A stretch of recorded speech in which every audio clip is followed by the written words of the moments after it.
All right. First of all, thank you for sitting down with us, man. Appreciate your time here. Been 10 years since you led the Colonels to a state championship. Ironic, you come back on the anniversary year of that. Right. What's it mean to be back here in Roanoke and really give back to the kids here? 10 years, that's a long time, man. But I mean, you know, Roanoke is my hometown. You know, I love everything about it, what it stands for, the type of people that are in Roanoke. So I just felt like it was very important for me to give back in any way I can, you know, as far as having a camp.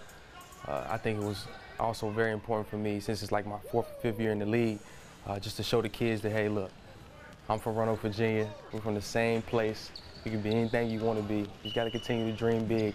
And also let them know there's a lot of steps to being successful. So, when you think about it, how important is it to have role models, and how important were role models for you when you were coming up here in Roanoke? Right, role models were very important. You know, I was a little kid not too long ago, you know, coming to basketball camps and seeing guys come in and talk about college and being in the NBA. And one of the quotes I remember so well was, maybe only, you know, 0.2% or 1% of the world plays in the NBA.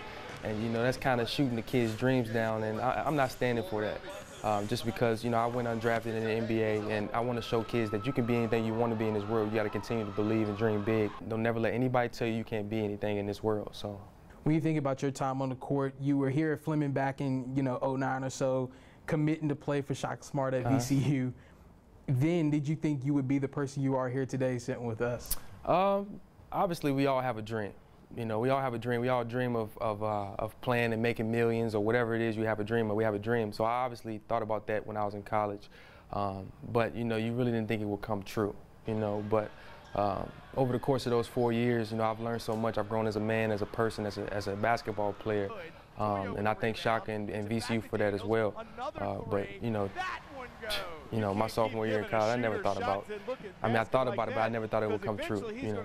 So. Yeah, and that was your sophomore year, but then you finish out your last 2 years averaging double figures in points. Right. When did it become surreal to you, like, you know what, this might be a legit shot here? I thought I might have a chance my senior year when I went on a stretch where I had 6 or 7 threes a game, you know, for maybe 5 or 6, 7 games. I thought I really had a shot at playing in the NBA.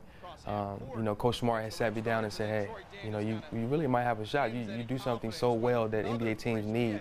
And, you know, that really built so much confidence in me. So. What was your mindset? Because I think people respect you more because of the league, or the journey you took to get to the league, you know, going through the D-League, G-League now as it's called. Most players will say, you know, I'll go overseas, I'll come back and maybe try the NBA after a certain amount of time. Right. What kept you going and kept you, you know, in that positive direction? I would really say my mom. My mom. She always told me to dream big and never let, you know, anybody tell me I can't be anything. And, you know, obviously I thought about, you know, you got to be real with yourself. And I thought I would go overseas. You know, I really did. But my mom, she stayed on top of me, saying, no, you should try this out, try this out, try this out. Even the agent that I had at the time thought I should go overseas. It was a good idea for me to go overseas. My mom, she kept me on my P's and Q's, man, kept me on my toes. So, you know, we're sitting right here today. So. The 2014-2015 season, you go 3 teams within a year. Were you thinking, is this really going to pan out? What's really happening here? Right.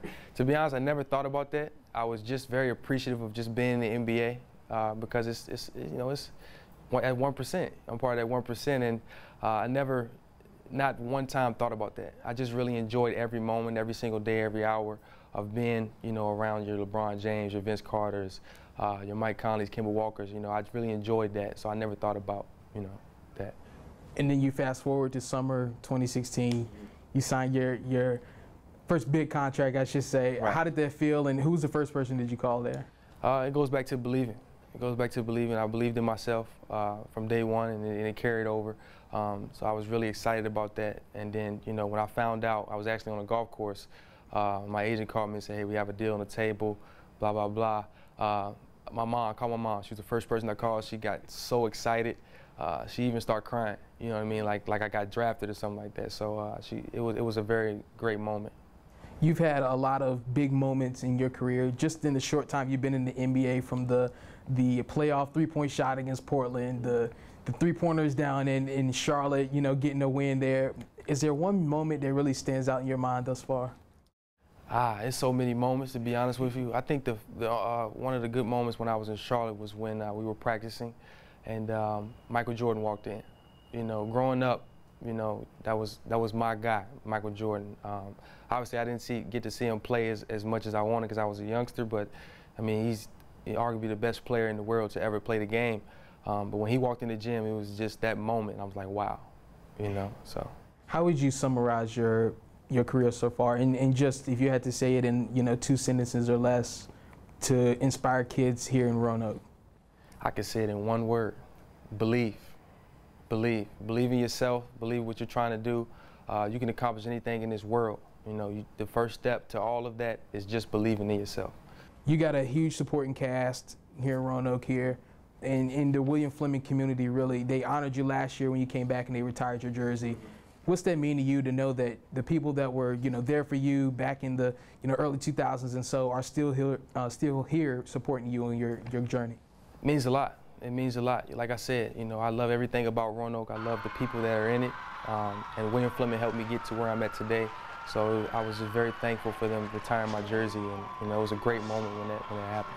A lot of people, when they have goals and they reach their goals, they feel like they reached the mountaintop and conquered it. But what's next? It seems like you've gotten there. You're part of that 1%, as you mentioned. What's next for Troy Daniels? I say what's next is me. I want to get out in the community a little more, especially with Roanoke. That's first and foremost. But obviously the other cities, I want to impact the youth in a different way. I want to let them know that if you don't get drafted or if you get declined for that job or if anything happens that is unexpected, don't get discouraged. Continue to believe. So I think that's very important for me to get back in the community and reiterate that.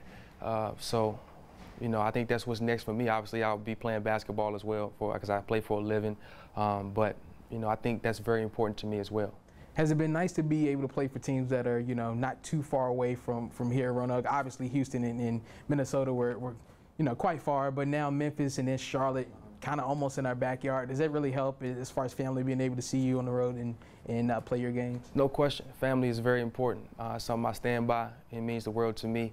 I chose VCU just by being close to Roanoke. I had a lot of schools to choose from, and maybe a lot of better schools I should have chose. You never know. But I think VCU was a better fit for me just because it was close to family. When you feel like you're close to home, you do stuff a little better. And I think it helped out in the NBA as well. So.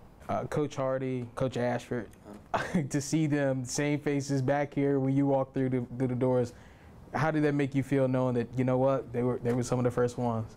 It's kind of hard. I can't really repay them in any kind of way because they've done so much for me. But, I'm really appreciative of them. It's great to see them back here at camp working with me. Those guys mean the world to me. But, they really helped me in my high school career. So. Anything you want to say to the Roanoke community that you feel like you need to say or want to say to them that have, kind of helped you along your way? I just want to say thank you. I really just want to say thank you for everything they have done for me.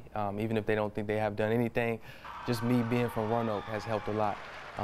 It's helped my spirits, but I want to let them know to continue to believe in our city. I have some special things for the city, so, just really looking forward to that. More ahead, right?